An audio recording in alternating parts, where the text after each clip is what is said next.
And we are live. Nicky, you're not here, but I had to do a shout out to you, my brother. What's going on, Mecca fans? We're back. Another episode, season 2, episode 11.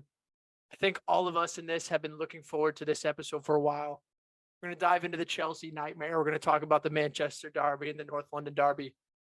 But first, let's see how the fellas' weeks were. Hen, how you doing, my friend? Dude, I'm doing well. I'm doing really well. I'm so excited for this episode. Excited to dig in, but I'm doing well. Thanks for asking. I'd love to hear. I'd love to hear it. Hoove, how are you, my boy? Yeah, happy Friday, folks. I think we're releasing this one right after, so that's exciting. Big Same weekend, day, baby. huge weekend. So I'm more excited than others, but we're in it. Finally, Winksy, talk to me, friend. What up? On top of the world this Friday.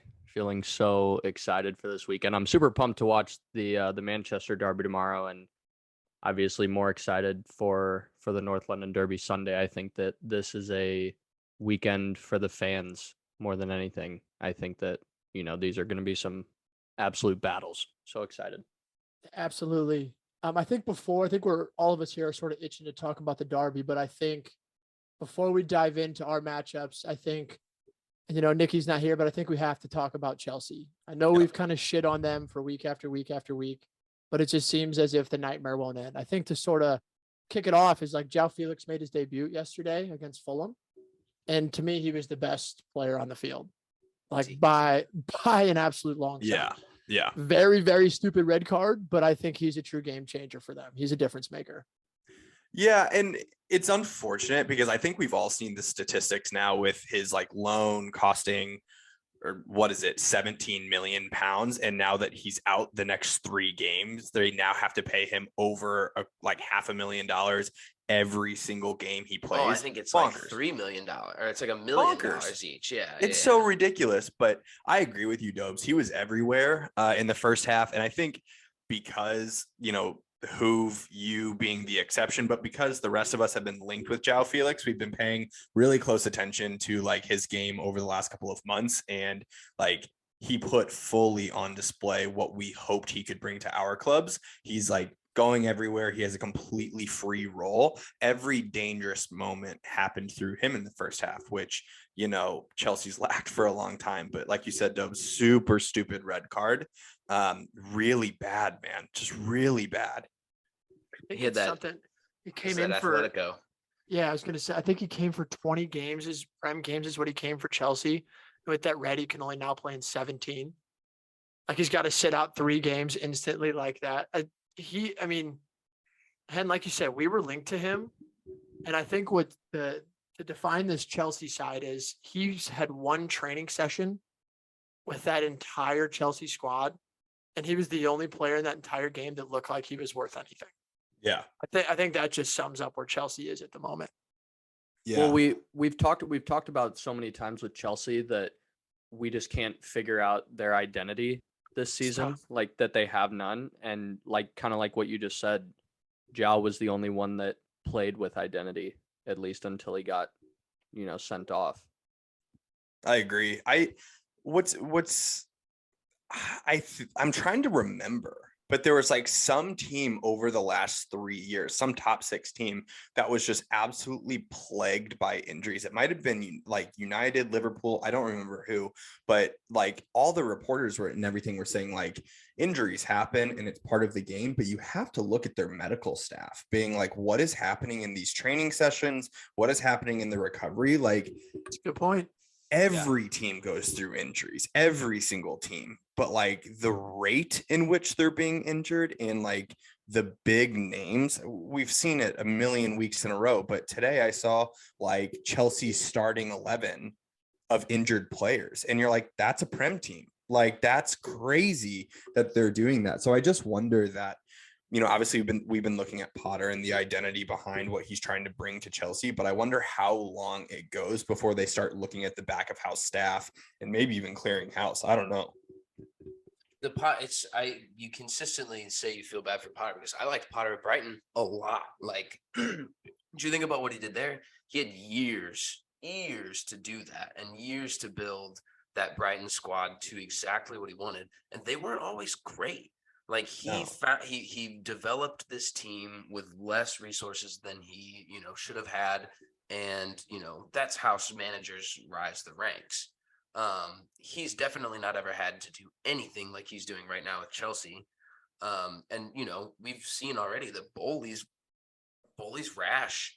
Bowley makes quick decisions. I think he's on the line, and that sucks because if Antonio Conte leaves, I'm like, yo, get this guy in the summer. Yeah, Like 100%. I would feel so good about that. This isn't doing anything for me to his reputation as a manager. But yeah, dude, I'm with you on the injury things. And I think sometimes, I've seen it at Spurs too. Like last week, Conte thought, Kulusevski was gonna be ready. And then the staff told him that morning that he wasn't. That things like that can't happen. No. This is a profession. This is a sport. This is a business. Like, Yeah. You're paid that money to do your job well. And I think a lot of people discredit the fact that there are people that do that job poorly. Yeah. Yeah, dude. And they can be everywhere. You guys Everywhere. have had individual strength and conditioning coaches that probably sucked. Yeah. That's true. a Sure have. very real thing. Yeah.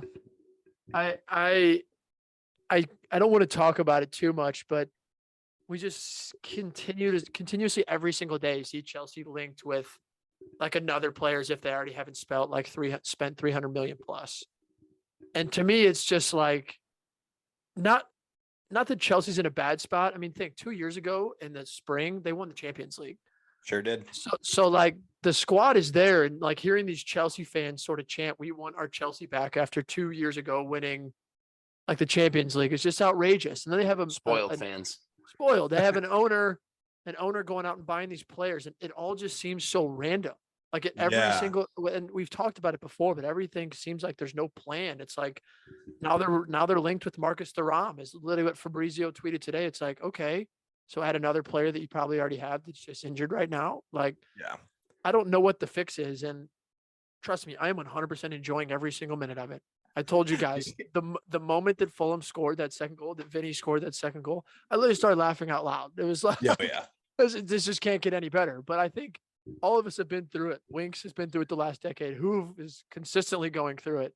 And you and I have been going through it for the last decade. I think right now it's just the Chelsea time to take some shit. The announcers yesterday were talking about Azpilicueta, Dave, saying that Potter is the 9th full-time manager that Dave has played for at Chelsea in the last 12 years. The 9th. Like that is why, and I think obviously it goes back to Abramovich, where like you look at like you can only look at like the coaches, and like they've sacked so many coaches after like a season or 2 seasons, and that's kind of their philosophy. And then over time, their fans have been trained that that's what you do. Like you don't stick in, you don't hunker down, you don't do anything like that. Arsenal has really like in the 20 teens really went through the shitter. Like every once in a while, like a TikTok will pop up of like someone starting 11 from the 20 teens. There are times where Arsenal was fielding guys where I was like, who is that? Like, and obviously they know what the heights were of like the early 2000s of having all of the glory, the Invincibles and Arsene Wenger and all of that. Like Tottenham, same thing, where they've had moments where you're looking at it and you're like, this doesn't make any sense. Who are these guys? But then they've had times where like they're 11 now, and really over the last like season or two where you're like, yeah, it's a good 11. Same thing with United. There have been the most random guys at United, but like sticking things through. Chelsea has had the most random player pool over the last 20 years.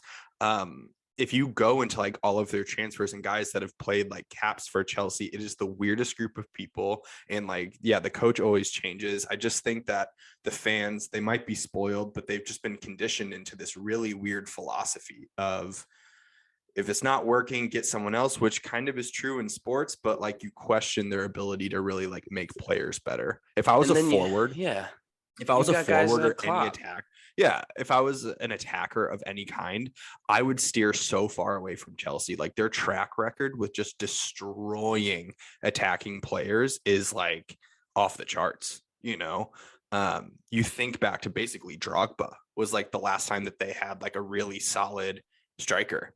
And that's alarming. That was a long time ago. So Yeah, Dude, it's they weird. went through everyone. That's a good point. They went through Alvaro, Morata. They went through had Eto at a time. Eto. Yeah, dude, they've gone through everyone. Torres, like we all know the story with Torres, but like, yeah, Lukaku just like didn't work at all. Yeah, it's weird. Chelsea's. I think to keep it not necessarily on Chelsea, but I think we do have to give some credit to Fulham. I mean, I don't know if you Yeah. guys watched that game yesterday. Like, yes, that red card helped them like significantly, Immensely. but like they haven't lost since before the World Cup. Like, I don't know if you guys go back and I think it looks like their last time they drew was like December 17th, and you go back to their last loss, it's November 13th. So it's like they're a good side, and I think it's just we have to give them some credit. And they were without like their top goal scorer, their number 9, like Mitrovic, who I think we all rate as a highly rated striker, and they're without him, and they still go out there and Do it. obviously Chelsea look like the better team at times, but like Fulham have some dogs all over the field. 100%, and they're doing it. Like, Yeah. like they have their system, you know. I love the shout out. I know that we said it in the group text, but it needs to be said on the pod. But you know, I love that 2 podcasts ago or whatever, Nick Hayflinger is saying how he's not worried about finishing above Brentford and Fulham, and then the announcers yesterday are saying like Chelsea's concerned with getting top 4 and they're not even in the top 4 of London. I just can't think of a better piece of banter in the entire world. But you know, all credit to Fulham, man. Like I forgot if I think it was Tom Cairney. He came off the bench and played a huge role in the closing out that game, and he is the most capped player off the bench this season of any team. And it shows like the consistency of this is what our formula is, and this is what we're going to do at each time of the game. Every single person's bought in. You know, there are guys on that team that aren't playing as much as they want to, but whenever they do, they're dogs, like you said. So all credit to Fulham. Chelsea is in a downward spiral, but Fulham's awesome. Fulham's awesome. I liked Vinicius when he was underneath Harry Kane for a while on loan at Spurs.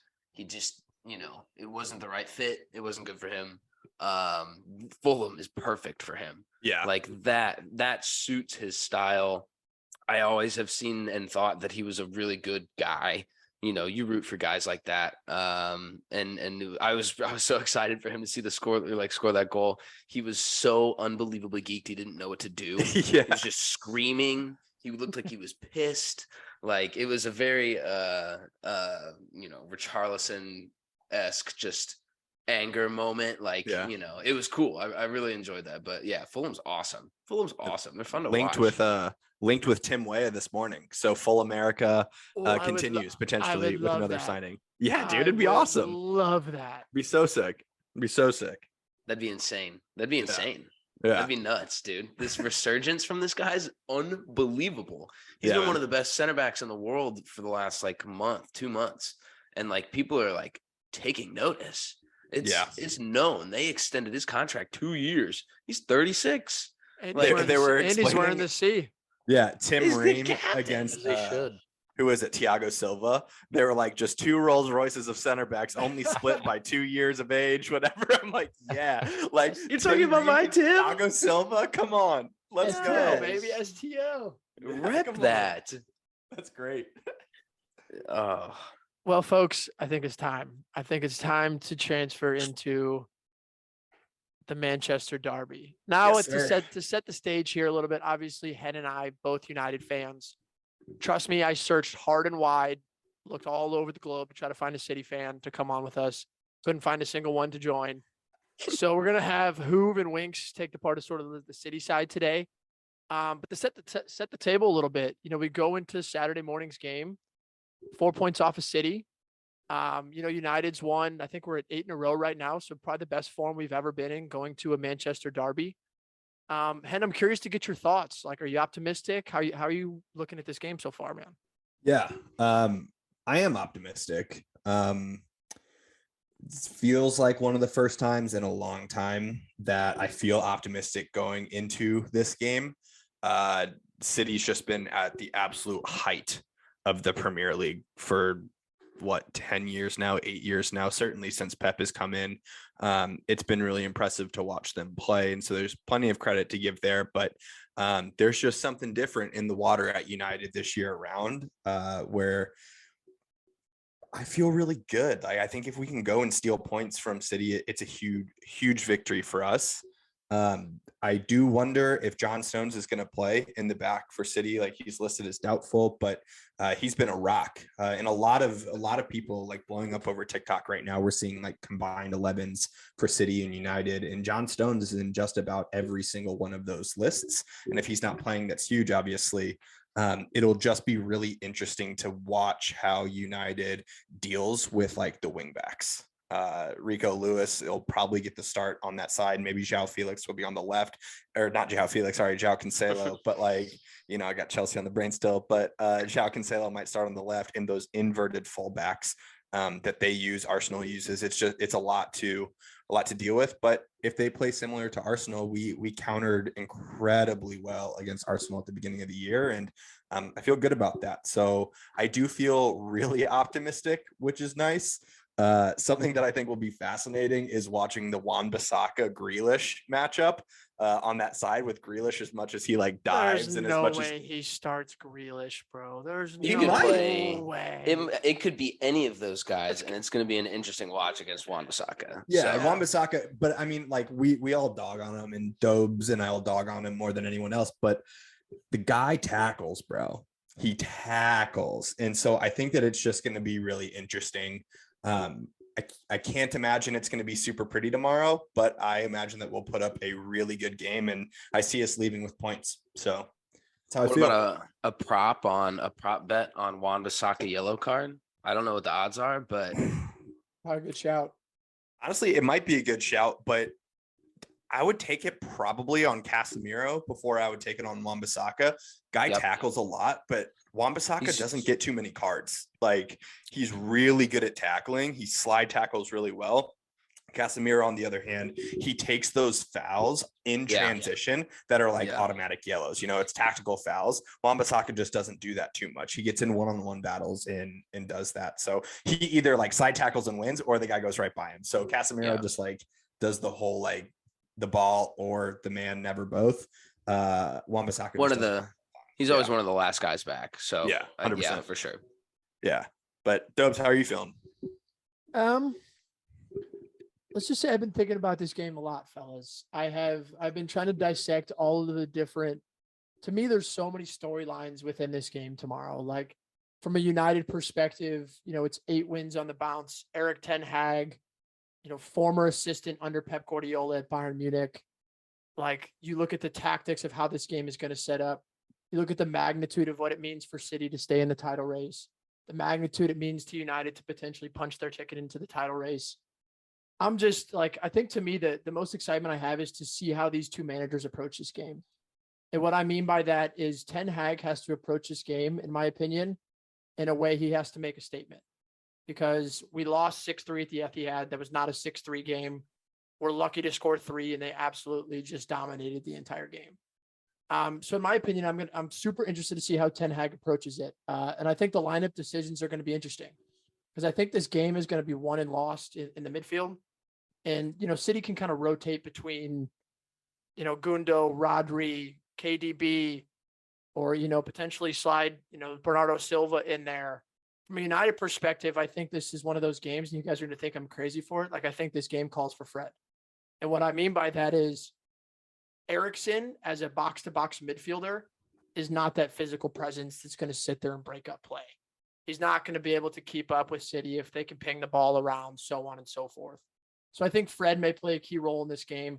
I also think that for the first time in a while, that like Ten Hag has this sort of synergy with United fans where like we're all expecting him to go for this.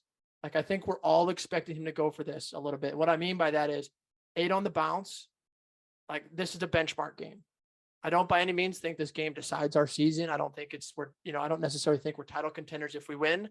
I don't think it's, you know, terrible if we Good, lose. thank you. But I also think that, you know, with this synergy, I think it's going to come that we're going to press high. You know, Ten Hag is going to keep the Rashford, hopefully Tony's fit, and Anthony front 3. City, no matter what, they like to play out of the back. So we're going to try to press high. And I think for the first time in forever, we have 2 center backs that can actually keep that high line. Most teams, when you see play against Erling Haaland, drop 10, 20, 30 yards off. And I think where United is most successful when we play teams is when we win that ball back in the final third. And I think Ten Hag is going to go for it and try to win that ball back and press them a little bit higher. Now, obviously, City, it's very easy for them with the quality they have to break us down, get in. But I just think that if we go for this, I really think there's a realistic shot that we can pull out 3 points. Add in the 75,000 Old Trafford crowd that's screaming. Add in it's supposed to be pouring down rain tomorrow, which absolutely hurts a side that likes to keep the ball. So I'm so optimistic. But as a United fan, every time I've been optimistic, I've got my heart broken. So Sure. like I'm very much a realist when it comes to this. That I'll take a draw. I can see us pulling out 3 points. I can also see us losing, 5-0.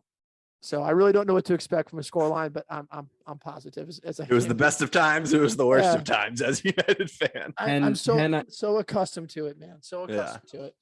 Hen, I think you said this in the Mecca, talking about this game throughout the week, and one thing that you said specifically that stuck with me was that one of the things you're most afraid of is that Erling Haaland is on a goal drought, and kind of being not scared, but like being aware that like he hasn't scored in 3 games, and I know like saying that someone is in a drought after not scoring in 3 games is crazy, but it's the alien, so I think it's a little different there. So I'm excited to see how he kind of comes out and attacks, your back too. But Yeah. I think from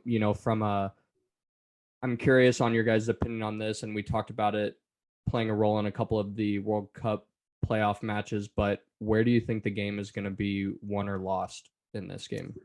Yeah, it is kind of funny. I think I've noticed like over, I guess, season 2 of us talking, the amount of times that we said the game is going to be won and lost in the midfield. Like it could literally be a button on like my desk that I just press and it's one of us Audio saying board. it. But I don't think that on this game though, so I don't think so either. I don't think so either. which is but why I asked it. Dobe said it earlier, but I'm gonna. If I'm- Casemiro's the best player on the field, we win this game. Yeah, but so here's the thing. You alluded to it that Holland's like on this goal drought. Also remind you, he bagged 2 against us in that 6-3 game. That were nuts. Like one of them was like that one that he like stretched all the way out, played great defense against it, and then he just showed his class in that one movement where it's just ridiculous. Yeah, hoof just like that.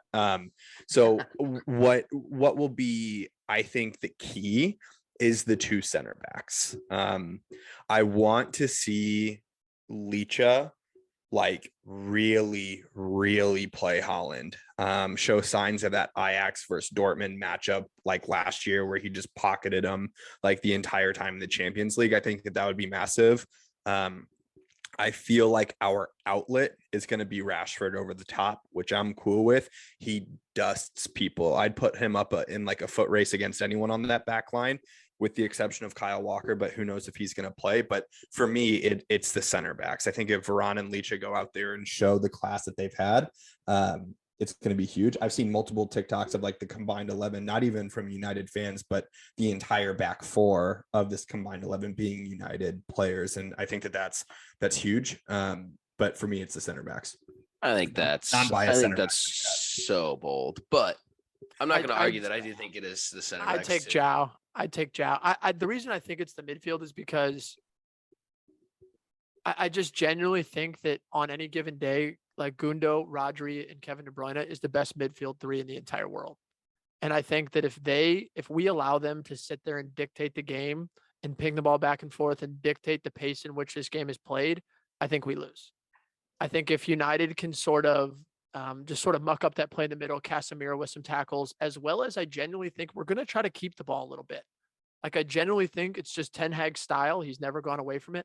I think we're going to try to keep the ball away a little bit. And so I think if my opinion is it's going to be Cassie and Fred and Bruno, if we can keep the ball a little bit, I think that like we have a great shot to beat them because City has some weaknesses. Even though they have it, even though they lost midweek and didn't play their actual side, like they still had some of their like best players that just got played through. And so I think that if we can keep the ball a little bit and have Cassie sort of dictate the game for us, I think that like the key to the game for me is him. If he can be the best player on the field, I genuinely think that he's the key to us winning this game. I think when Hen pointed, if you guys do play that high line, I think there's fireworks in this game because the Kevin De Bruyne to Erling Haaland on a high line is a super, super dangerous thing that can happen repeatedly through a game.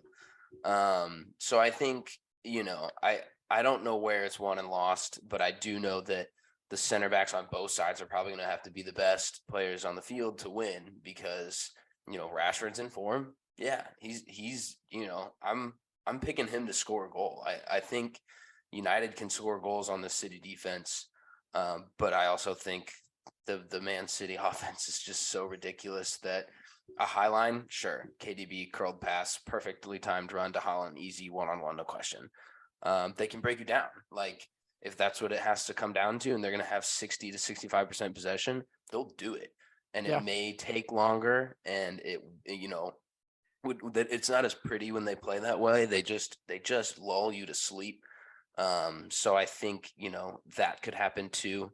But yeah, it definitely comes out of the setup. I think the high line determines the game. 100% determines the game and how it looks. I'm so interested with that. Like I think obviously Delo were better set up. Yeah. To keep the ball a little more and get forward. I'm curious just as how Ten Hag approaches using Aaron Wan-Bissaka because we talked about it. Absolutely brilliant defender. Like when it comes to, if we strictly talk defending, I'd take him up against anybody in the Premier League 1v1. Going forward, quite the exact opposite. Like literally the exact opposite, polar opposite. He's had a couple of assists this year. He's looked a little better than he has, and he's been good for the times that he's been needed. But like I genuinely think that if Delo's in there, we potentially play a completely different style. And I think that one position means so much to us. I also think subs are going to have an impact in this game. Like they're going to. And, depending on who actually is injured for us, Ten Hag kind of keeps the injury list close to his chest. Like we may be relying on like Garnacho, and I generally wouldn't be surprised if we see Pellistri to come in and try to change the game. After midweek, you might as well put him in. Garnacho playing over the top would be sick. If Christian Eriksen's on the bench, you guys go down a goal. That's a slick man to be able to bring off the bench. And I think Fred, like part of me, I think that's sort of Ten Hag's plan is like, let's see if Fred works, if we're, you know what I mean? If the style of play we're trying to work and muck up the midfield works, but if we're just getting absolutely like boss, not having any possession, or you're right, we go down a goal. Like Eriksen's that first sub off the bench, change the game. Slide Bruno outright, have Eriksen play as a 10. Let's go. It'd be so sick if Fred decides that tomorrow is his like annual I'm the best player in the world game. Like that would just be sick. It'd be so fun. His last one was against Spurs. Yeah. The best we looked this season was against Spurs, and it was Fred was in the midfield. It sure was. Fred was all over the place, bro. He scored like the annual forget he's Brazilian game. I love those. Check his passport. So Hen, before we kind of move on to the North London derby with one team at the top of the table, give me your honest score prediction. Give me your score prediction. Honest. I'm gonna say 1-0 United, which is like crazy, but 1-0 United. I don't think you shut that City side out, but yeah, go off, King. I'm going 2-1 United. And I think what it's going to be, I think it's going to be like a 1-1. It could potentially be like 1-1 in the first half. And I can already see us scoring in like the 60th minute, and then just having to sit there and be sweating bullets for the last 30 minutes of game as City has 95% possession and we're just hunkered in with Maguire in a back five. Just wanting to throw up the entire time. Just literally like throwing up 3 or 4 times, like praying that Maguire like comes in the game and doesn't give up a red card or something. Dude, genuinely, I don't want Maguire to like, I know we like joke about it. I don't want Maguire seeing the field. He just goes into tackles, and I think City will draw a pen if he comes on the field. I agree. Winks and Hoove, give as neutral, kind of know both sides. Give your score predictions here. You got it, Winks. Yeah. There's 0% chance that City don't bag at least one here, but agreed. Even though United is, in form recently, I feel like after City's last game, not scoring, they're just going to put United in their place, and it's going to be like 3-1, and Rashford will score. Holland gets 2. Yeah, I'm more on that end. I think it's a Pep Guardiola masterclass in tactics, and I think it ends 2-1. I think it's a lot closer than maybe Yeah. Wink said, but I do think they're just dogs. Yeah. I could see a 2-2. I think would be gracious from my part, but I'd love to see a draw too from a points perspective. points perspective for sure. I'm good with every. Frankly, actually, I would love to see I'm gonna need City. I know that I know that I said 1-0, but I would love to see like what was it, Dubs, like 2018 when we came back like to win 3-2, Pogba with 2, like and like after the 70th minute, I would just die. Just an absolute Premier League classic. Yeah, it's just awesome. Chris Smalling with 1, like it would just be great. Oh, I love it. I love it. All right, boys. Hoove, Winks. I mean, how do we want to kick this off here? When do you guys want to set the stage? I'm happy to set the stage. But I know Yeah, you guys have been itching to talk about this here. Dude, so itching. I know that we talked about wanting to talk about it last episode, and then we decided we were going to do, this whole separate episode talking about the Manchester Derby and North London Derby. But, 10:30 Central on Sunday, Tottenham at home hosting the Gunners. Like I said at the beginning of the podcast, this is going to be a game for the fans. I know that, it's going to be so rowdy in that place. Both teams have a guy or two that are crucial to the starting 11 that are injured. We're fortunate that Gabby Jesus is our only one. I know who you guys have, Richie and a couple guys that are doubtful at the moment. So I think it'll be interesting, and I think on both of our ends, it's kind of like flip flopped. Like for Arsenal, the biggest part of the game is going to be containing you guys in the second half, and then for you guys it's going to be containing us in the first half. I think that something that Arsenal's been so strong with this year is starting games Scoring early, absolutely flying, and then Tottenham's known for getting late ones in the second half. So I think that it's two teams that complement each other well in that way. In terms of the tactical side, I do think it's going to be an absolute dogfight. I think it'll be physical. We haven't lost since September to you guys, but since then we've only tied 2 games in the Premier League and won the rest. We're unbeaten in our last 5 away, which I think is something to note too. I don't know. I'm excited. I think that, our front 3 provide a lot of quality going up against your back line, and a well-rested Odegaard who didn't play in our match against Oxford on Monday, I think is a huge piece too, getting him a little rest as well. So I'm extremely optimistic. Yeah. Yeah, look, I think Henry said or Dope said something earlier. It's like anytime you're optimistic in a team, I felt this strongly. Anytime I'm optimistic in Spurs is when I get crushed. And typically the best performances and best results we end up getting are when I have zero optimism. Just kind of how I look at this one. We're reverse psychology. Reverse psychology. I'm double faking myself out here. It's Beethoven. It's very much so. I'm glad it's at home. I think the last North London Derby at the Emirates wasn't really a fair reflection because of a stupid 20th minute red card, and then that throws the game. And I think with 10 men, Spurs had a couple chances that they shouldn't have had. Because they do have some really, really creative players. I think it comes down to whether or not Sonny wants to decide that he's a world-class player, because he kind of hasn't this year. And it's been, a huge bummer. And I think there's a good chance Brian Hill starts on the right side for Kulusevski. I do know that Kulusevski has trained all week, which is fantastic. I don't think he's got the legs to start. So, I bet he features 100%. But I don't know in what capacity. And then I think Richarlison and Bentancur are back in training.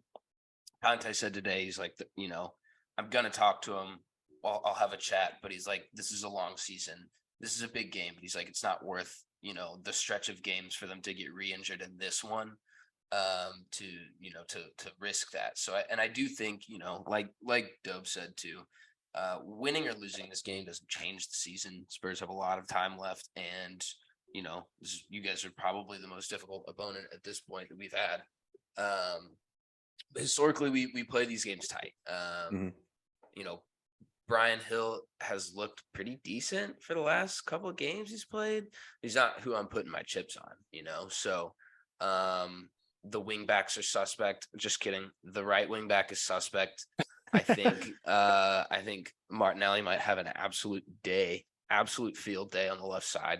So definitely nervous about that. Our center backs are weak.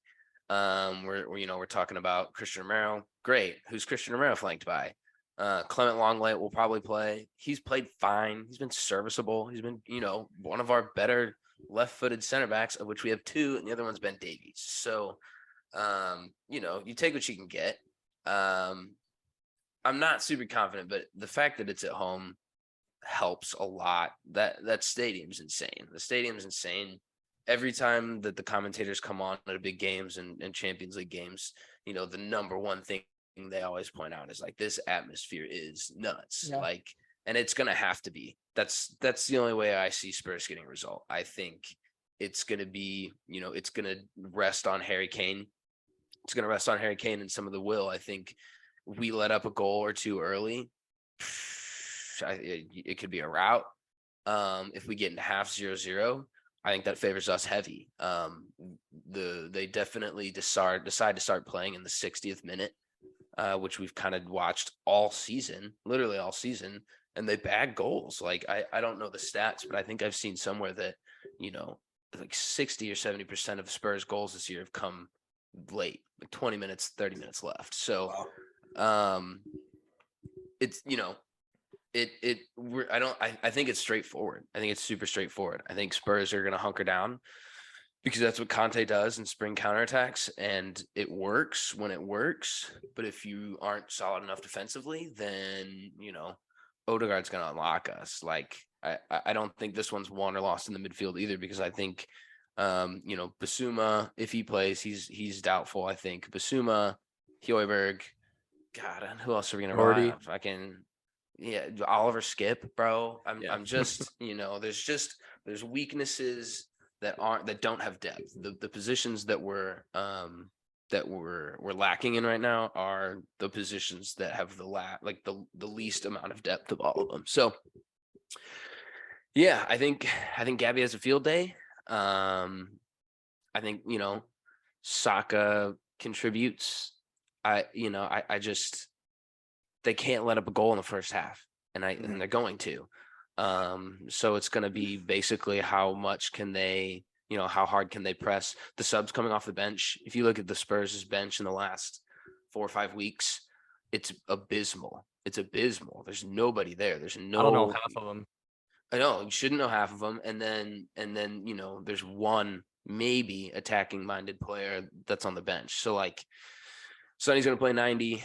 Kane's going to play 90. If Højbjerg's your most creative center midfielder, then we're looking at some issues. But yeah, I mean, Hen, you guys hop in. Well, I'm curious, man. Like, I'll just rant. Yeah, and I know we'll talk about Arsenal here in a second, but I'm curious who you all are sitting in 5th right now, which if you were to have asked me to like name the top 6, Tottenham would not be in the top 6. So I think that's like testament to like the early on in the season. What? Standings wise, for whatever reason, in my head, when I look at Tottenham, or I think of Tottenham, I'm like, oh, they're just like tying and losing games. Literally, that's what's going on in my head. So when I see them like in the top 4, top 5, I'm like, oh, interesting. But I know that you mentioned, and it sounds like Conte is also talking about how like there's more games to play, not just this one. If you all lose this game, and let's say I'm just going to throw out a line. Let's say it's 4-0. It's a rout. That Is would be your fucking insane. yeah, especially at home, it'd be terrible, whatever. But like, we talked about this with other teams, but is your radar going off at all for like the rest of the season? Are you chalking the rest of the season? Or are you saying like we might still be in this in top 4? No, I think historically you look at the record against Arsenal and it slightly leans Arsenal's way. And there was a good, 8-year stretch in the early 2000s that they just pummeled Spurs, and Spurs weren't even anywhere close to being the squad and club that they are now. But no, I think you look historically, we beat City twice last year. We play some of these teams, Liverpool. We take Liverpool tight every single time we play Liverpool. So I think the season you can't chalk it up like that. At that point, though, you're definitely scoreboard watching more than you'd like. Yeah, You're banking on Newcastle draws. You're banking on United losses, which win games. You control your own destiny. That's what it is, and that's very much so. I think what Conte feels, but no, I don't think you chalk the season up. I think top 4's, to a certain degree. What has Tottenham ever wanted? Top 4. Just stay top 4. Just stay top 4. Stay relevant. Stay in the Champions League. Cool. That's cool with Daniel Levy. Fine. But I think it starts to get tighter. It starts to get a lot more, result dependent on others. But you do the math on it. Where they win this game, United win. That's a really, really tight top 4. Yeah, super tight. Top 5. It's top tough. 5, It's top tough 6. though. It's tough though with you guys because like I remember when I was diving into this game earlier this week and looking at kind of like your guys' strength of schedule remaining. Like I feel like it's on the upper end in terms of difficulty, right? Like you guys get City next after us, and then I think it's Fulham, I'm pretty sure, who are obviously playing well, and then City again. And then you get a little break in between there for a couple games, and then you play Chelsea at the end of the season, who by that I know how we're talking about them right now, but come the end of February, like they get some guys back, and Zhao's back obviously, and gets more time to mesh with the team. Like they could be dangerous towards the end of the season, not necessarily making a push for the top 4, Right. top 6 or whatever, but by that time they could unfortunately be finding their form at the end of the season. So it's tough, and you kind of have to see both sides of it unbiasedly, that like pending good results today, you guys could be in a good spot to grab a top 4 spot. But if things don't go your way in either game, you guys don't exactly have the easiest schedule the rest of the year. And we still have to play City twice too. You guys don't either. But, it's a lot. I think they slated that pretty well towards both of us. Yeah, I mean, dude, every single time it's the same thing, right? I go and sit down at a bar with my buddies to watch Spurs City, and I'm like, look, it is going to be what it is going to be, and it's fine. And by the end of it, I'm taking tequila shots with the bar staff because Harry Kane puts in an 89th minute winner. Like that. Those things have happened in my my Spurs fandom. Like they do this stupid fucking thing every time where they suck me back in after being so miserable to watch. So toxic. that I think, God, I kind of love it. I'm just I do think off of that Hoove, I think first off, I'm just jacked up for this game more because like I have no like side in it, and I love these derbies because I think they're just electric. I do think you're right, Hoove. That first one with that red card just ruined it. So I'm finally excited. Like hopefully you get to see a full 90-minute full one. But like I think like you're saying, Hoove, you do have those moments, and Conte sort of reminds me of like a Jose Mourinho, where like you need a result in one game. Like he's a guy that can typically figure out a plan that can get a result, and you've seen that against City a couple times. So as Arsenal is absolutely rolling, and I've actually, only because I like Winks, he's a cool Arsenal fan. Like I enjoy watching Arsenal play. So I think this game I think it's going to be a 2-1, 2-2. Like I genuinely just see like Spurs gets up for these games. I don't think as much as Arsenal's, top of the table. I don't see a 3-0, 4-0. I see Spurs in this game. I hope Sonny finally wakes up, and this is just an absolute 2-2, 2-1. A couple yellows, like just an absolute as a North London derby should be. But I do think that Spurs, like, I'm not sure what the odds are, But Conte in one game is somebody that I'd back for sure. Fair. Yeah, I mean, I watched Steven Bergwijn score just obscenely late goals. I've seen them do this time after time, and I'm taking solace 100% in the fact that the games that I feel the least confident in are the games that that they show up. So, Yeah. And it is, it's they hate everybody hates everybody in this, whether or not they're new to the squad, whether or not they're new to the city. That rivalry runs quickly and it runs deep. Yep. Like And that's- Antonio Conte is in on, I know exactly what this means. Like, I know exactly what this means. Yeah.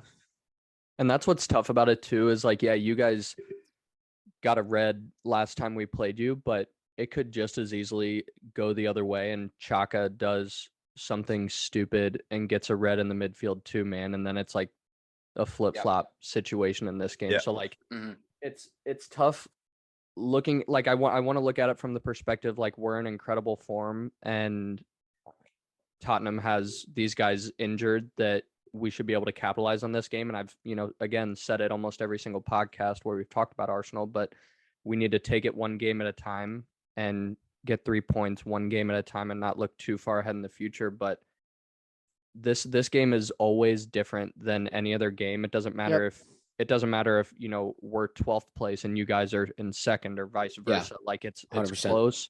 It's one of those games that like no matter who's out there, it's just like you said, like it's just pure hatred on both sides and all the way around, and it's gonna be a dogfight. I think that sort of speaks to, I know we all try to like keep the optimism and say that like this game doesn't like determine the outlook of the season and like what our thoughts are, but like I already know myself. It's like if we beat City, it's like my optimism for top 4, like and the benchmark of us beating City sends it through the roof.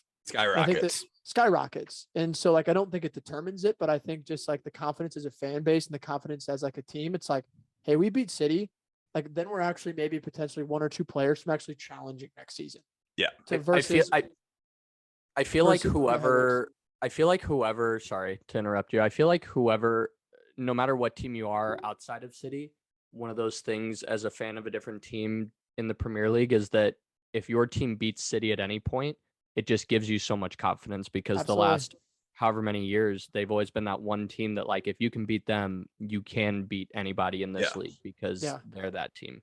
Yeah. So I know where you're coming from. A benchmark, like it's a benchmark big moment in the league in January, like an Arsenal loss and a City win, and all of a sudden the title race is like outrageous. Like a Spurs win, the United loss, all of a sudden Spurs is like in 4th and like right in the top 4 race, and top 4 race like really heats up. So I think just, I don't know if there's been a time where these both games have happened on the same weekend with like as What a much weekend. as much so much on the impact table. Yeah.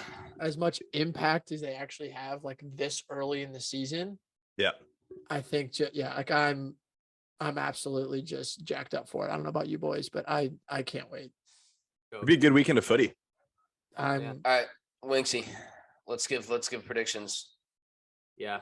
I like our form quite a lot. But to keep it short and sweet, I think we take 3 points and win 2-1 here. I think that we get 2 in the first half. You guys get 1 in the second. I pretty much would agree with 100% of that. I do think there's a late Harry Kane pen or something like that to make it, every bit of drama that anyone could ever want out of that. I think it's 2-2.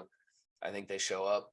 I think they let in those goals. I think they get those goals back. So those last 2-2. 15 minutes and extra time are going to be exciting. Insane. Yeah. Insane. They're gonna be insane. Yep. All right. And I so badly Want to say 2-1 Spurs. and I'm saying 2-1 Spurs. That's what I'm saying. yeah, come on. That's what we're doing, boys. Come on. Get up. Oh, I don't know what I want. It's so much of like what I want in this game, what I'm going to cheer for depends on our result. Like 1000%. Like if we get beat by City, like Winks bring me an Arsenal jersey, like then I just want top 4. But like if we win, I'm like full kit wanker in a Harry Kane gear. Like, let's fucking go Spurs. I think I'm gonna meet myself in the middle. I'm gonna go 2-2. It's a safe I bet. think it's gonna be a classic. I really do. I think just with the magnitude of the game, both teams. I do wish both teams were healthy. I think that would just make this electric. I'm gonna go 2-2. I think it's gonna be a classic. I think both games have the potential to be Prem classics. I mean, you're talking about, I guess I'll call Arteta one of the up and coming managers or something like that. Big deal. A lot of people would say that.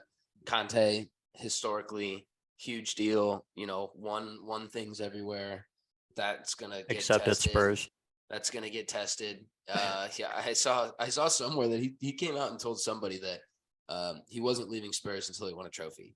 So the And gravestone's going to be there. Yep. the first tweet under that was him with the like age filter face, like on the bench at 80. So that's exciting to hear. He's probably the best coach we've had since Poch. And then, I was so hopeful for Mourinho at Spurs, bro. I thought that was going to be awesome. I would tell you, and I think I did tell you guys this. Mourinho, up until he became the manager at Spurs, was my single number one most hated manager ever. I hated him.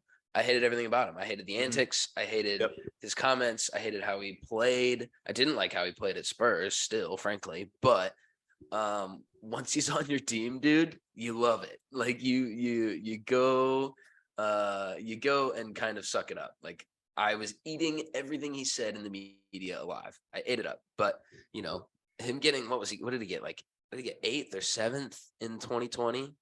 And that was like a miracle, basically. Like it, and we got into the conference league or whatever. Yeah. That was the one with the documentary. It was in COVID, with the All or Nothing. And it was just like him talking to Dele Alli saying that you're wasting your career. Now he's at Besiktas or whatever. Don't even get me started on Dell. I feel so bad for the guy, but I also think it was some of his own doing. But yeah, it's gonna be electric. That's my that's my leaving point there. It's gonna be an electric one. I think so too. Yeah, boys, exciting weekend of games coming. I think this is a sort of a sports fan's dream. NFL, all these games going on this weekend. Don't leave your couch. Grab some beer. Stay home with your friends and watch some footy. I'll be drinking tomorrow morning at 6:30 a.m. probably to calm the nerves, but that's just going to be what it is. So do we move to a factor cap? Anybody got a factor cap today? Yeah, bro, I got you. I got one for you. In the spirit of Butch Main, who isn't here, but okay, I'm going to make a statement and then feel free to factor cap it. Okay. Feel free to give some reason. We have some time, so feel free to give some reason. Manchester United are in the title race. Oh, come on, dude. Don't do this to me. Do it, Dobes. I'm going to look at your guys' remaining schedule. I am too. Manchester United right now are in the title race. All right. I'll go first. I'm going to say no. And the reason I'm going to say no is because I think we have to be a little bit realistic. And what I mean by realistic is, and when I say we're in 4 competitions, guys, don't overreact. We're not necessarily in the Prem, but we're still in Europa League. We're still in the FA Cup. We're still in the Carabao. Yeah. So we're going to be playing 3 games a week for months, a few months here. And I think that so much of, yes, we've been great. We've been in such good form. We've looked amazing over the last couple of weeks. We very much enjoyed watching Ten Hag having us progress. But I'm continuously going to say it, we don't have the depth of a squad to play 3 games in a week and continue to get results. So I think there's going to come a bad patch. We may get a result against City. We may beat Palace. We may be there. I just don't think over the longevity of 4 more months of the Prem that we're going to have a few key injuries. And I just think it may come back to haunt us. So I'm gonna go cap. As much as I want to say fact, I think we're a few players. We're wherever the hell Sancho is.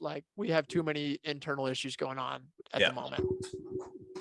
I'm with you. I think if you guys are in the title race, we're in the title race. So you guys are 2 points ahead of us. 1 game in hand. Dobes drinks that comment. But game at hand though. Game in hand. Yeah, game in hand. Miss me, but. No, I'm with you. I think too, and I think that's kind of Spurs' thing too. Is like, they're still playing other things. They're still in the FA Cup, and I do give credit to United in the fact that you could win the Europa. Definitely one of the better teams that's left. That's a real objective, and I think that would be huge for Ten Hag and whatever. Absolutely. Any trophy would. But to sit here and think that Arsenal are going to drop that many points, and City are going to drop that many points, I think is, I'm not going to say ignorant, but extremely hopeful. Extremely hopeful. Yeah, I think you both hit the nail on the head.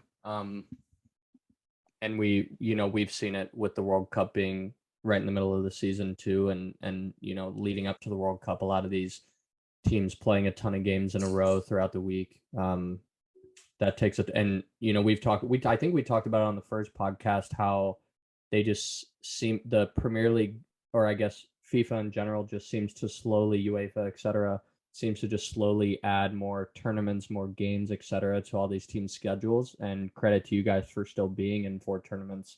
But that takes a toll on players, especially your starters that are gonna play that many minutes when you guys are trying to compete for so many different trophies at one time. So, cap from me. I think that there may be 2 games that we should be close in the rest of the season.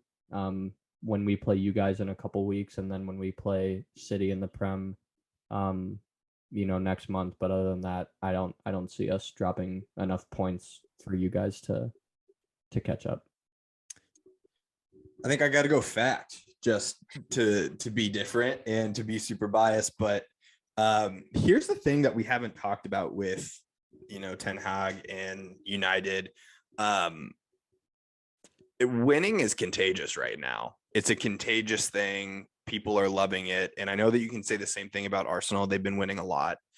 I'm seeing a fight from United that I haven't seen in a long time, and it's from every single person on that team. You're seeing guys coming off the bench with a huge amount of fight. I think the game at hand, while it may not be, we don't have one up on Arsenal or City, we do have one in Newcastle. So let's say like we win the next game, we're 1 point off of City at that point, and then the title race is wide open. I am choosing to be super optimistic the back half of this year, and I think that we're going to be in good graces this year. So I think we're very much in the title race, and it's an exciting thing to say after a lot of years. I will say, if we get bounced by Barcelona, like I almost think that puts us, like, depending on how these results go, of course, Barcelona's a few weeks away.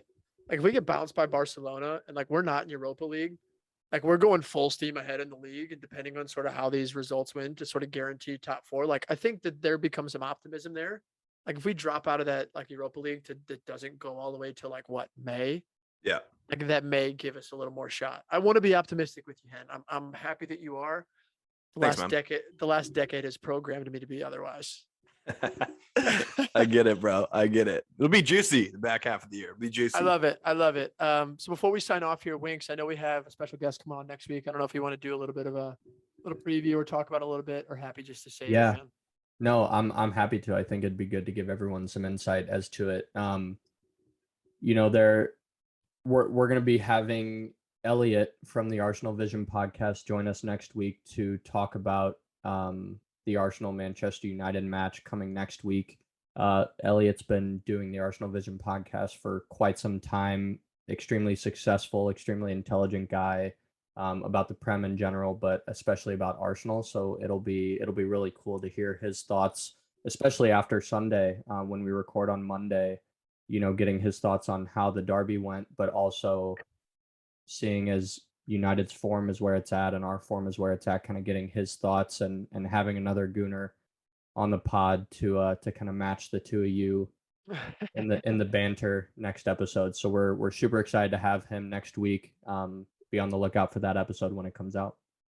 I'm so excited to have him. I think it'll be interesting to like hear his perspective, and I just so hope that Spurs win so we can just like throw in jabs every question. That's the only reason I'm showing up. Yeah.